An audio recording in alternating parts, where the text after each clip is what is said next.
Correcteur News TV, Awande correction, il y a ba news tout. Donc Awande, on assure quoi. Suivez Correcteur News TV pour avoir toutes les informations crédibles et fiables. Correcteur News avec Yemoko Rachou. Rachou, la caramel, check.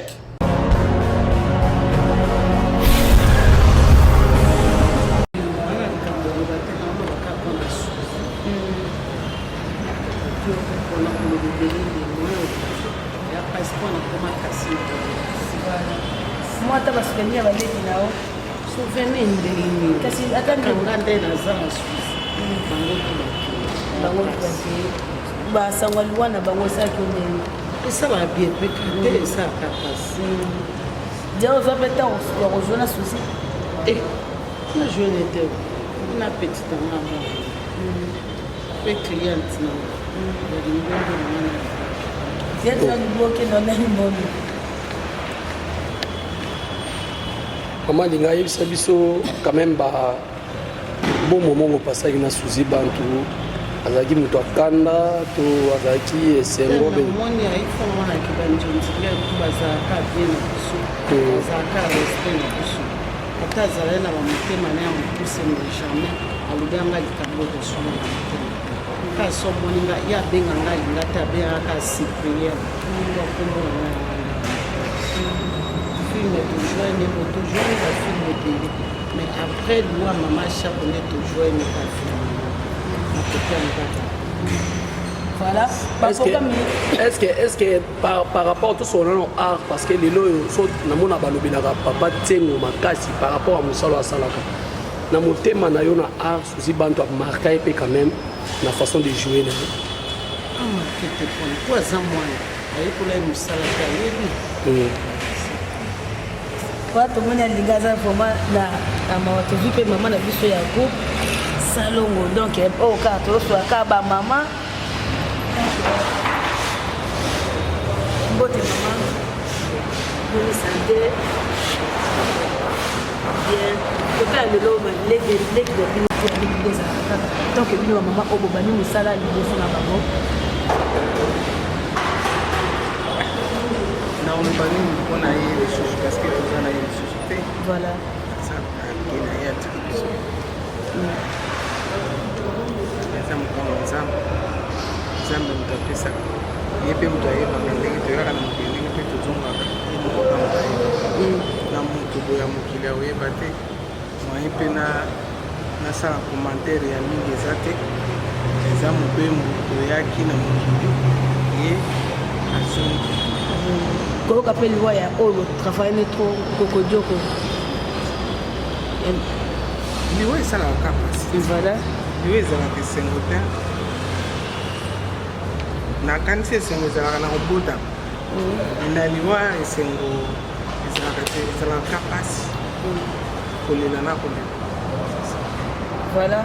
Moi voilà maman linga na poser la question ya retour na yo parce que sur la tune que ba te bele ba lo ba to lo beli ka Suzy bantu vous avez pena proche ya komakasi parce que vous avez un film les gamins de Chicago on a ndeko na nga voilà ya lokola ndenge na bungisi Suzy ndenge na bungisi pe kokodio so pour biso so to a famille na kati ya kusa so comprendre elo ekamusi biso tomesana koyemba nzembo bosunga mais na moment tokoloba oyo programme ya kokwese bimi eza longonya na RTNC papa ngana olela ndeko na boya te topesika longonya parce que tomoni programme ebimi ba okunde dimanche asaka na RTNC voilà merci beaucoup beaucoup que alingaza na emotion na ye toza wapi tokita mama bipendo akufelipe mama leki na ye on a traité aussi mal.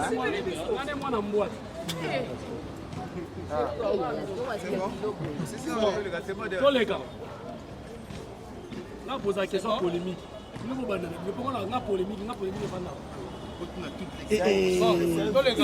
de 1, action. On est là avec le président. C'est la casse.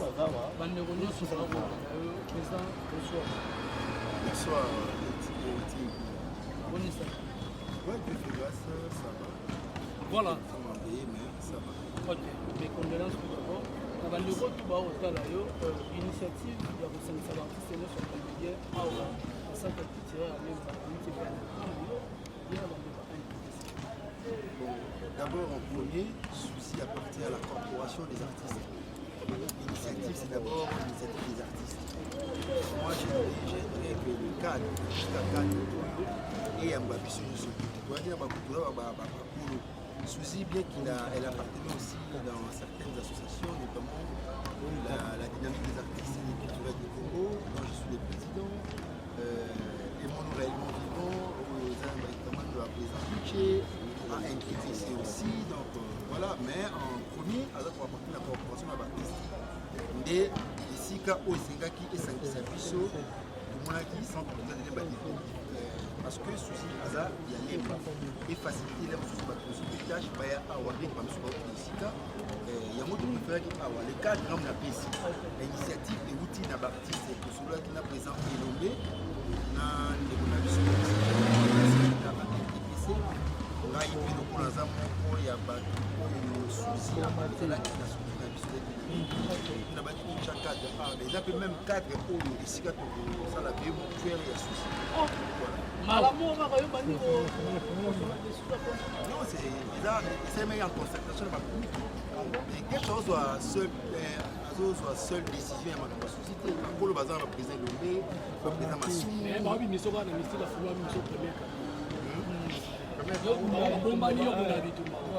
Non, il n'y a pas question. Il y a exploitable et dans la vie qui va pour exploiter. Il y a Kolo, il y a Bisso, dans Moussala, où quand même, quand il faut prendre des grandes décisions, ils ont revenu, ils ont pris toutes les décisions ensemble. On va expliquer. Bana au bazar, pour assurer l'élève de Bisso, et puis voilà, associer Bisso dans l'organisation. Et puis voilà, donc il peut citer que chaque association, chaque corporation et les associés peuvent le donner. Ce sont les artistes qui organisent les obsèques des Souzy, mais les structures habituelles où ils arrivent à la plateforme, ils ont rendre hommage à Souzy comme service d'un point dans l'organisation obsèque. Et puis voilà. Non, Souzy en premier, Souzy en premier, il y a commune, il y a l'Emba. Structure au Souzy comme caissière dynamique des artistes et des cultures du Congo. Siège d'Ango est à l'Emba, à la 400 donc, il y a un autre qui soumettait qui c'était une proposition. Nous souhaitons à ce que tous les Souzy centre culturel de Lemba pour ça, il y a et puis tout ça, la réunion sous pour ça, il cadre. On va trouver très avantageux pour l'organisation. Voilà, on a sauté sur les. Mais au moins, on a l'organisation par rapport à Souzy, tout il y a pas de même dans la vie. On dégoûte les malais, tout ça tel que vraiment le tout le monde a stricté les et les maramakas. Pourquoi pas qu'on s'en va trouver les nuances. À ça, il y a combien d'engagés pour récupérer. Non, on doit signifier une chose. La dynamique des artistes et des cultures du Congo est notamment à l'occasion de Matanga et Maman Milou. Les artistes pour appartenir à la dynamique des artistes du Congo, basé à l'Embati, et d'abord ça apporte des paroles de la dynamique des artistes et des cultures du Congo. Moupi qui s'est dans la Kati, basé à l'Embati, aujourd'hui, tout le monde a Marie-Jeanne Boulou, Bacardozo, bien que Bakoma et Awa. Des artistes de partout, Makalunga, Maman Milo, président F, vice-président, les présidents de Seigneur Moudou, fondateur. Et puis voilà, donc, si on va s'impliquer parce que le but d'une association, c'est d'abord les cotisation de ses membres et puis donner à l'aide. Donc, puis on doit contribuer à cada mois et permettre à ces questions de la commission, voilà, de y en appui. Né de y ma souci, dans tout le temps, tout le monde c'est notre soeur Belle-Ville qui a pris la charge il y a un bon moment. Puis c'est pour embaumer. Oui, Bande Konabiso pays à mon réellement vivant, lui charge et a sauvé la Souzy, cercueil. Il y a Badouche Kapanga, président Saïsa, et voilà, toujours en collaboration avec les autres organisations, parce que dans la 4 organisations, Badouche Sengel, il aime sous l'organisation, il y a un belle. Et puis, on a une relation qui se fait, comment structure, tout ça, il y a organisation pour la matanga il y a souci. L'essentiel pour nous c'est que souci à la enterrer à qui on a tout ça pour s'organiser comme il se doit pour tout na ndeko na qui ça dernier hommage pour tout ça pour rendre parce qu'il y a au monde dans société na ma famille est pas comprendre que ndeko na bango le métier noble on a ça là bandeko na ye ba ye pour rendre hommage par rapport à Moussala, il y a un partage ma collègue. Président, s'il vous plaît, question Maurice Matanga. Au Bibo pension, on a deux, il y a vraiment sous-ibant qui a non, c'est ça vraiment. Laissez-moi terminer, laissez-moi. Parce que l'organisation de ça, tout le monde a sous-ibant. Déjà là, donc autant pour dans la salle de Bouddha, où ils allaient vache, il y a un souci, donc. Nana groupe officiel ya WhatsApp, ils allaient groupe obsèque sous nous n'avons pas voulu créer partiel. Nous avons voulu être partial. Donc tout ça ici pour Matanga, je viens sur. Il y avait une ambition pour Kodioko, et mon frère nous a samedi Oyo Babokunda. Le moment souci c'est la semaine prochaine pour le programme. Donc il nous a mon frère nous a mercredi si je ne m'abuse pas, les jeudi. Donc vous voyez. Oui, c'est vrai que notre commerce, aujourd'hui, l'impact qui surgit auprès de la jeunesse, c'est différent par rapport à tous les produits. Donc voilà, mais nous n'avons pas voulu tout Kabulango, mais peut-être tout Sangisango, dans les calmes, et puis ma caméra sur les gardiens, base où on a ma dernière donnée à la Merci, Président. Moi, j'ai une question. En parlant de l'association, est-ce que vous avez une collaboration avec votre ministère pour les accueils, le ministère des Animaux? Moi, je l'ai toujours dit à plusieurs fois que nous avons un gouvernement démissionnaire qui ne se compte pas de la ici. On ne pas seul. Mais il y a des démarches, on a beaucoup de effectuer peut vous permettre de pisoto développer le ministère parce que c'est un ministère de tutelle et soit charge des artistes. Les artistes se sentent délaissés dans leur pays, on se sent orphelins. Voilà, et je sais maintenant mais là où je déjà, vous devez savoir qu'il n'y a pas une loi qui parle concernant le métier d'artiste, c'est là qu'on a parlé. Mais la loi existe, mais qui n'est pas vulgarisée. Donc le grand souci pour nous, il faut tout ça là-bas, mais nous, tout débattre sur ça autour d'une table, nous savons parce que la loi sur le métier d'artiste doit être développée et qu'artiste va la considérer dans le pays. À ce sens-là, il est l'artiste à ça, bananaï, famille, vivre le œuvre, parce que l'artiste ne meurt jamais. Et il demeurera à jamais à travers ses œuvres. En parlant de Kokodio, là, Kokodio sera intégré comme fonctionnaire parce qu'il y a des questions qui se posent aussi. Kokodio fait partie, il y a pas fonctionnaire, il y a RTNC. Exactement. Alors, vous n'avez pas intégré comme fonctionnaire, RTNC. Adam fonctionnaire, il y a Adam fonctionnaire. C'est-à-dire que Kokodio travaille à l'RTNC. Groupe Salon, ils ont dit groupe, il y a RTNC. Ne vous trompez pas d'adresse.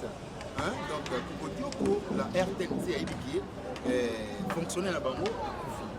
Bakoya, bango bakolela ko epekisi elongo les casquettes d'artiste et on deuxième lieu hasard artiste la biso voilà pour y a peu pour rendre hommage de plus ma dernier hommage de biso bien que tout bon on la gagne toujours ma peur connaître ça il y a beaucoup les gamins de Chikapa Ezali plusieurs ça voilà si ça parce que les gens se font pourquoi vous comprenez c'est parce que toutes les années au groupe le plus simplement au but qu'on perd de mal c'est qui les ce qui se passe là en convention et l'artiste surtout comédien. Ça vous perdez trop d'artistes par rapport pas même à nous. Comment le plus nous perdons des comédiens que des artistes. C'est quoi, c'est dire quoi? La mort est naturelle, la mort c'est la vie qui doit profiter de l'humain. Même pas coordonner, en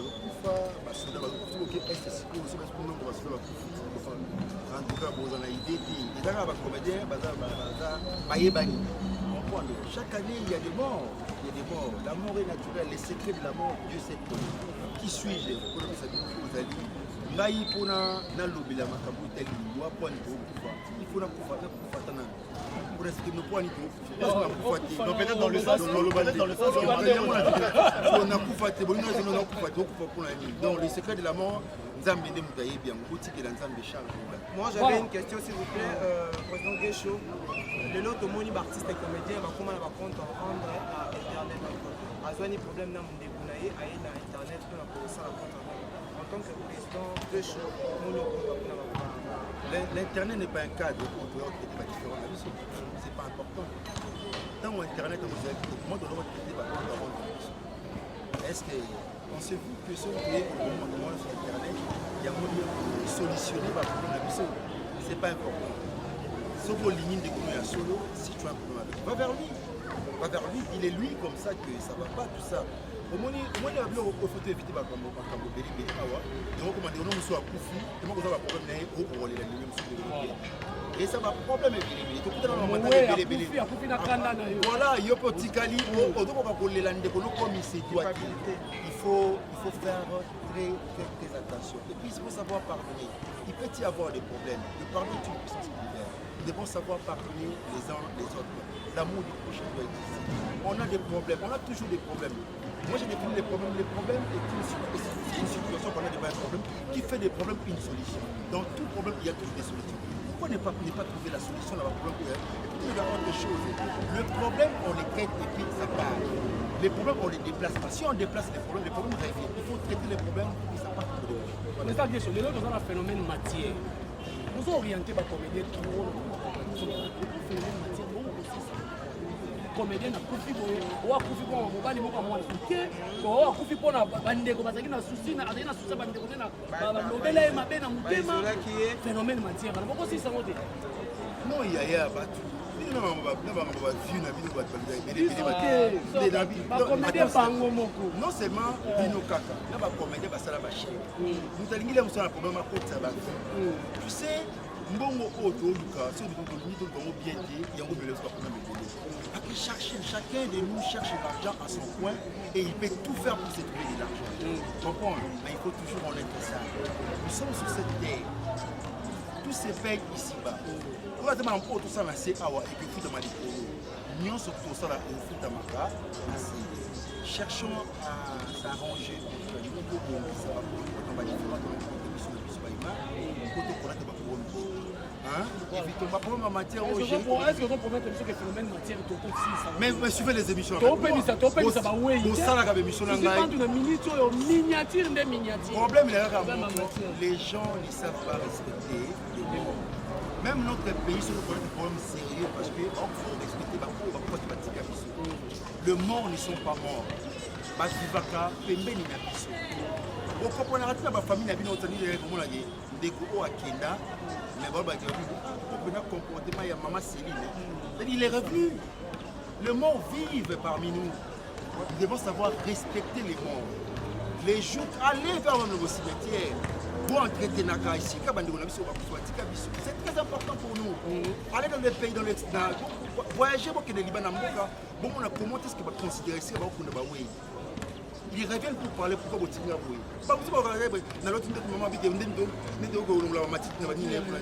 pourquoi moi les morts ne sont pas morts. Voilà, président, pardon, s'il vous plaît. Question par rapport à la grande ligne, il y a une réunion on attend toujours moins lumière du jour. Ça va être la grande ligne, la réunion est là, deuxième question ça. Moi je demande la communauté par rapport à moi, biographie ya bakulu basé par Olbogo Bélé Awa. Et moi, attends-moi. Artiste comédienne. Il y aura les temps où on va expliquer surtout. Alors qu'il y aura président de la groupe vous aurez le temps pour comprendre la grande ligne à réunion à l'îlot. Il y aura un programme. Il y a maintenant avec Kokonyo. Il y a des soucis banques. Voilà, président, on a un bâtiment moro. Na mambo nyo solobi. Exigenga moi de moro. Na habité. Koko inana trop de problèmes na kata yanga mabino ya. Ozo senga na ba comédien na moment oyo na basenga matanga ba se comporter. Pas que c'est comporter dignement. Parce que awa koye to les landi na biso ko ndaye na kimé to honorer mémoire na les comédiens doivent se comporter dignement. Présent et Lombé assis signifie qu'il y a un le même temps. Koye pour traiter ma compte rond de la mission, pas différent la mission. Koye pour la souci bantou à qui pour que nous tiens la dernière demeure à qui nous fait maladie. Liwa souci bantou et interpeller binoni ma comédien. L'amour nous interpelle à chaque fois. la mort, c'est la vie qui doit porter toute notre réunion. C'est quand Dieu nous fait tout, nous a bouffé, et ça se rappelle qu'il y a eu voilà, Souziban qui était malade, on a un problème, il y a respiration depuis 92. Depuis 92. Voilà, et puis il y a une captation. C'est une femme forte, Souzi de nature. Même son pays là, à Lingakate, Baye, Bakaopé, elle a offert ce bâtiment. Il y a 2 semaines, avant sa mort, 2 semaines avant sa mort, on a attaqué Panaé. Après, on a attaqué dans le point avec ce qui est dans le mariage. On a essayé aux acquis malades. On a été dans la belly. On a été dans la marraine. Parce qu'avant la bala, moi, c'est dans la qui est là, on a surtout développé. Donc, il y avait un guet, il y avait un ingang de moi. On avait un guet Bantoulog. Donc, à ce mon moutou quoi. Et voilà. Voilà, merci beaucoup. Merci. En tout cas, merci beaucoup. On s'en pardon.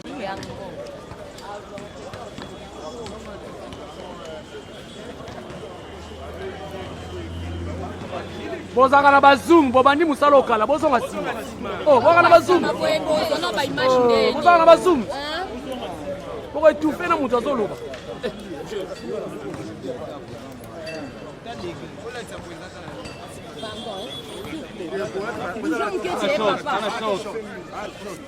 Papa, bougez ou bien la faute à micro. Bougez ou bien la faute à Nabine plus en amont. Iboulama. Tchela maçon. Tchela maçon. Iboula. Tigana. Voilà, on commence. Ouais, donc merci.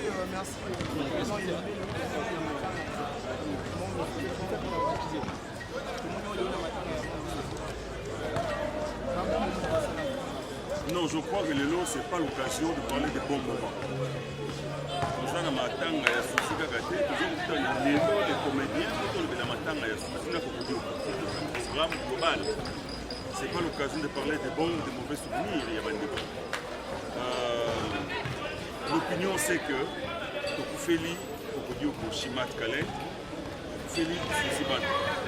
Et que les comédiens, pour l'information, plutôt qu'à le programme, comment ça va se passer? Parce que déjà, Papa Gaston Chimat, il y a un week-end Goyo, et la semaine prochaine, on dit Mami, voilà.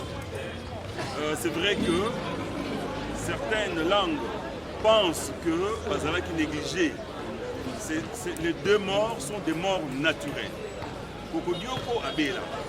Kokodioko Batebele, Bamonaye, Tambaola, image na Foulou. Les gens doivent comprendre que Azala négligé. Parce que Azala, détenteur, il y a carte d'assurance médicale. Oyo, moi c'est mon Mboka, maman Denise Nyakiro Tshisekedi, il y a ça, un comédien. Kokodioko Azala na carte naïe. Donc à tout moment, ils pouvaient se rendre, ils en ont Ngaliema, ils en ont Monkoli, dans les grands centres hospitaliers, autres en ont na Kinshasa. Mais comme ils ont une maladie à Moutou, à tout moment, à mobiliser, même famille naïe, pour que papa dans la chambre, nous avons passé à Bimaki 2 jours à Zomona. Alors tant que nous avons naïe, au lieu de un respect, parce que c'est agent RTNC, mais Bakamati va filmer faiblesse ya moto. Ce n'est pas bien. Ce n'est pas pour dire qu'Azala négligé. Kokodioko était membre de la famille bien. Azaki famille pauvreté. Il doit se le dire. Grand frère Nabamou Azala parmi les pionniers à l'indépendance. M. Boukassa, il est en vie. Bazana bande, médecin, magistrat, homme d'affaires, entrepreneur, c'est une grande famille, la famille Kalende. Donc, bateau va exploiter Yango, ni artiste, encore moins famille n'a pas déjà été. Maladie à Kourou, c'est une maladie neuropsycho pathologique, qui est un psychopathe. Donc à tout moment, contre toute attente, à cause moi comme ça, frôlant un peu la foule. Donc voilà un peu. Et là, on va te saigner le baïba. Il n'a pas été négligé, même traitement n'est pas juste traitement. Les Alans ne comptent ni à famille, ni à comédien. Mais qui s'appelle Sanité, c'est la première dame qui payait son.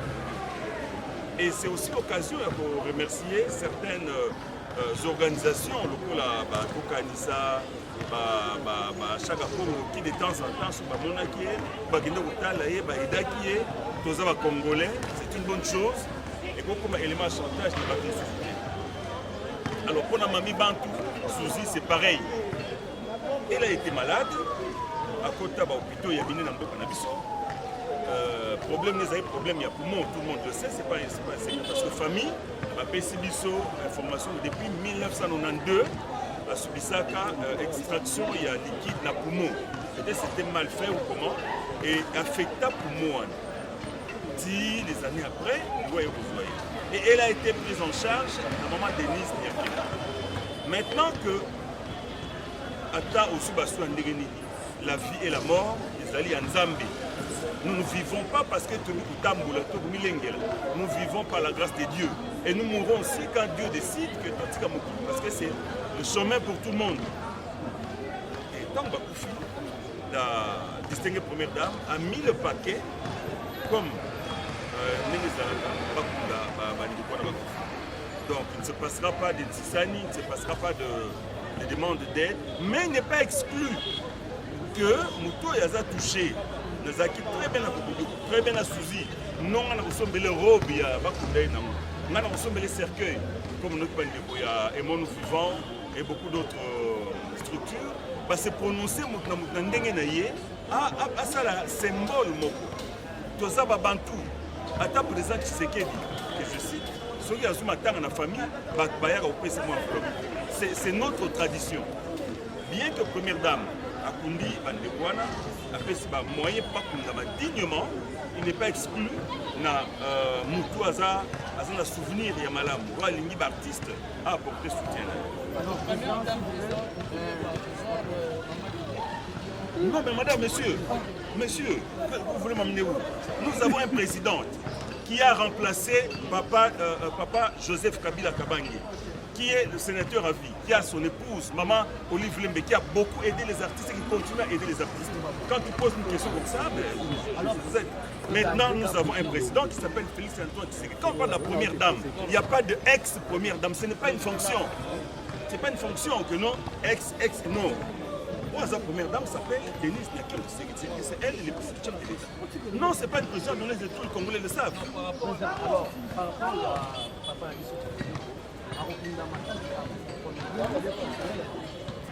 même si Papa Kouedi a fonctionné dans l'État, voilà, c'est par rapport à la notoriété. Voilà. Et c'est là. Non,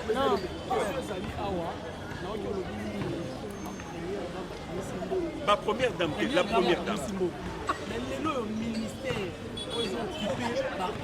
S'il vous plaît, je ne rentre pas dans ce dossier.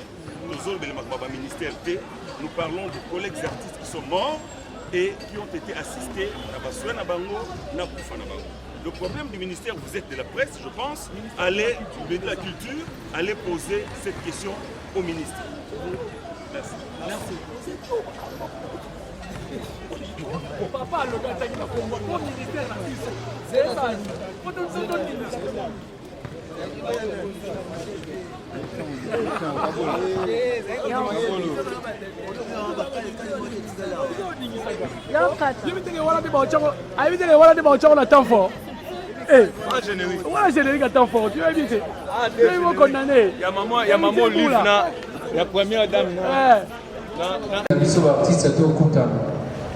ndenge balobaka ebembe ete eza kitoko ndenge nini tukasuka po asali nini bakunda toza na pasi parce que toperdre ya biso bandeko tomoni bango na foto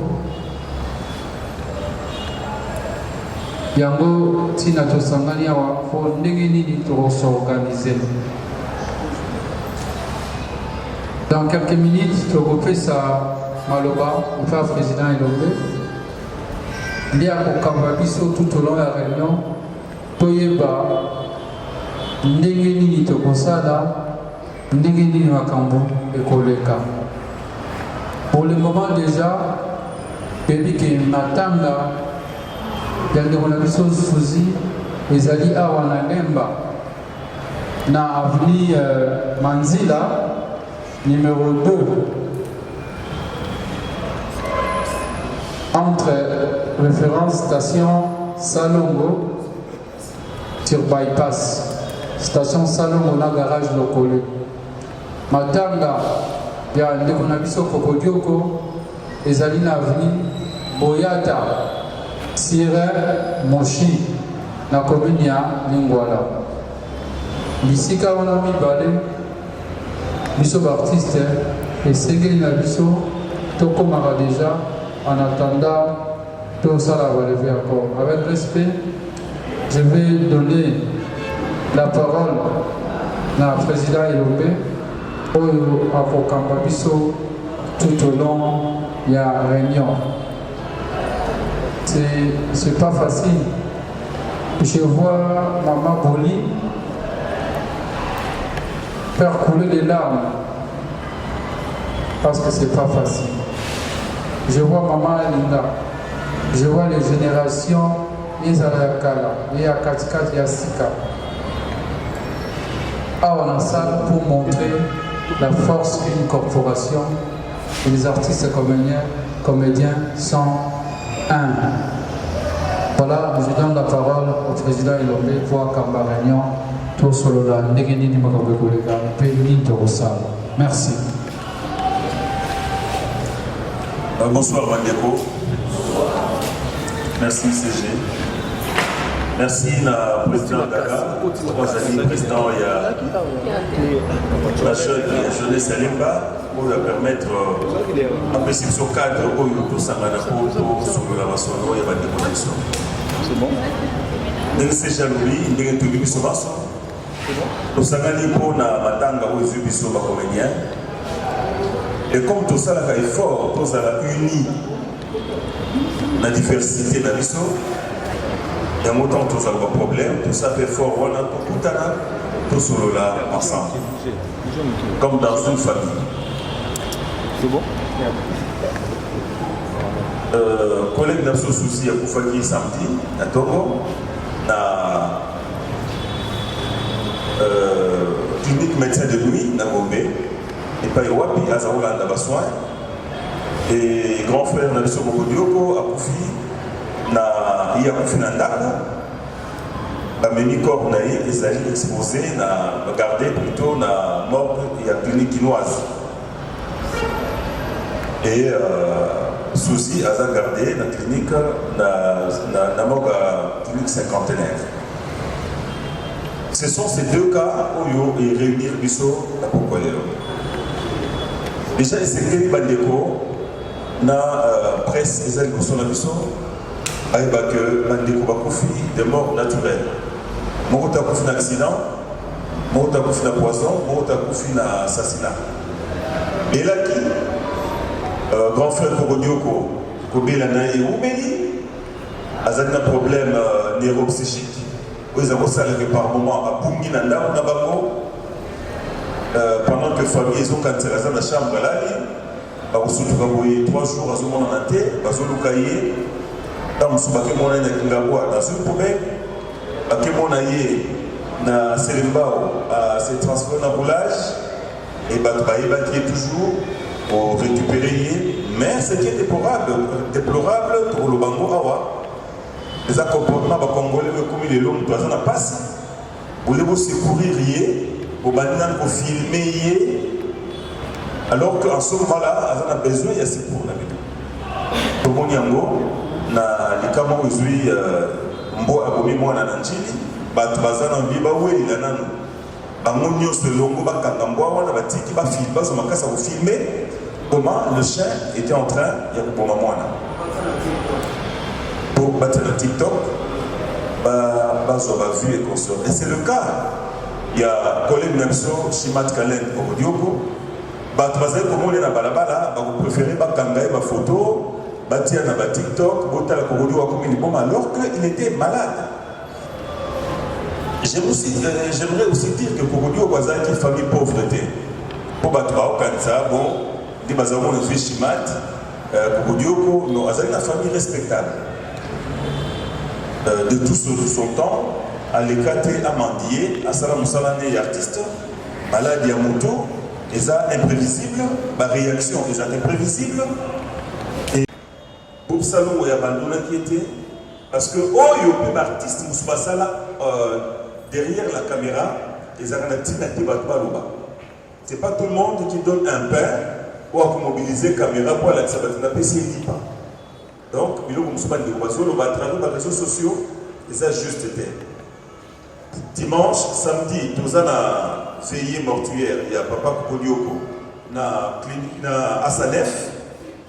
Et dimanche matin, les comédiens, nous avons une clinique quinoise. Et puis, tu peux rendre un dernier hommage pour la place des artistes si le protocole nous le permet ce jour-là et plutôt que nos Kundaï. Pour la maman Suzy Nazareth est malade. Mais comme c'est une femme forte, Azabou Lingate a trahir qu'elle souffrait quelque part. Problème, il y a un problème, il y a poumon. Et pendant qu'il est noté, c'est depuis 92 pour la Belge et 92. Il y a poumon et la famille connaît la situation. Et à certaines personnes, pour partager ma confidence, c'est que Azala, après que fonctionne dans le poumon, mon Azala déjà endommagé depuis quand. C'est lorsque, à côté de HJ, la salle d'examen est appropriée, quand on est allé à l'objet, président Lombe, merci. Papa Pesa, merci à maman Denise Tshisekedi. Grâce à Naye, dans ce traitement, c'est mais à l'objet n'a ici, mon cas est sérieux. Parce qu'à côté de comment 10 jours, ça va être grâce à Bimi, à l'objet de transmettre le remerciement de la maman Denise, parce que à son à son traitement, c'est mais ici, c'est ça qu'elle avait dit. Et continuer. Vous savez, les médecins, parfois, comme on a des cas aux très délicats, ils t'accompagnent. Même si, bon, par exemple, vous avez la première fois, sur une bassin d'opération et vous précipitez l'ouanayo, mais accompagner dans le traitement calmant, le traitement jusqu'à ce que, et comment la phase que, et même une loi. Donc, la spéculation autour, il y a une loi qui a vu ça. Batika Yango, il a souffert, a soit du traitement parce qu'elle a bénéficier, il y a carte d'assurance médicale. Yango, plutôt nous sommes contaminés, pour ça de l'homme beauté, quand elle se sentait mal, elle prenait sa carte et elle allait se faire soigner. Loyer et le programme qui a été établi, na comédien, na famille, parce que vous voyez que Moutonios, même président de la République, il appartient à une famille. Monaki Awa, sa grandeur, tu sais qu'il Etienne Wamulumba Koufati, le corps, il a fallu famille, Moutengima Kia, et bon, mon maréchal Mobutu Tilelo, pour la famille n'a autorisé à te battre ma corps Awa, quel que soit volonté à président, et pour ça les mater. C'est le cas, il y a des bonabissos. On ne peut pas établir un programme parce que nous sommes artistes locaux à Bango, mais ma famille n'a pas. De commun accord pour ça, le programme. Papa Kokodioko, ce week-end, dimanche, il sera mis en terre, et maman Suzy, pour ça, la veillée, mercredi, on s'en peut avoir non, pour ça quelque chose. Awa, pour tout un Awa, na message pour une alliance franco-congolaise, mais centre culturel de Lemba. Awa, pour veiller, Awa, mercredi, et jeudi le 9, de Kundaï. J'aimerais que vous, mes chers collègues, que le moyen, il y a beaucoup de gens qui n'ont pas ça, moyen de traitement, ou après ça, moyen de traitement. Maman Denise, Azui, c'est pas moyen pour les gens dignement.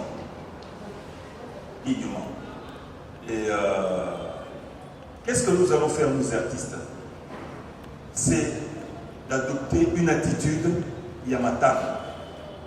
C'est d'éviter des émissions à caractère polémique, tant aux autres sur YouTube. Cela ne nous honore pas. Ça ne nous honore pas. Les leçons totales Suzy, qui pouvait croire il y a un mois Et l'élo, Suzy Aboukufa, tous les laïcs, l'élo, qui pouvait croire avoir son charme, propriété, sa beauté, qui pouvait croire qu'un mois sur pour c'est le matin. Qui pouvait croire qu'on a vu ça au salon, Kokodio, depuis Kalabé, qui pouvait croire que Kokodio va Wokunda Papa Kwedi, à Wokunda Papa Chaba. Parce que vous avez un ennemi, fait Chaba, vous avez qui tire les bakissi parfois. Mais que vous avez tiré la bakissi à Koufi, vous avez d'être. C'est pour dire que nous tous, nous avons les là, et nous ne savons ni l'heure ni le jour. Par conséquent, tous dans le comportement, il y a beaucoup de motos. Ça ne sert à rien, tout film dans la émission, ça ne sert à rien. Tout se critiquer, nous ne gagnons rien à la polémique. Tous dans la matanga. Les hommes sont empêchés, peut-être avant tout si le soir, comme il y a beaucoup d'habitude. Tous dans la matanga, tous dans l'attitude, il y a matanga. Et tant que tu as mis ça va corps, tout là, tu as bilamba, il y a matanga. Tout le baki, tout là, tu as noir. Tout là, tu as noir. Donc,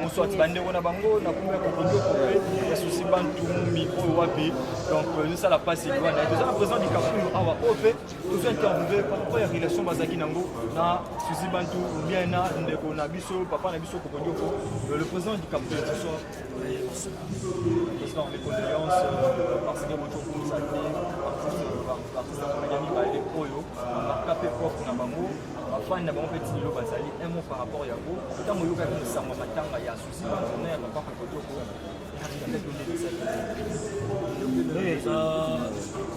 ezali solo félicité eza sango ya place ya libeli omoni ebongisa moko oza na participation komi double ya mbala moko ndeko na ngai ya sosie banko azali vraiment bouleversé ti nazomona ngo moto atindela nango nake na rond point mola e na telema moi 45 minutes na bouge te bato kuna motu baosimba ngai parce que Correcteur News TV, Awande correction, il y a News tout. Donc, Awande, on assure quoi. Suivez. Correcteur News TV pour avoir toutes les informations crédibles et fiables. Correcteur News avec Yemoko Rachou. Rachou, la caramel, check.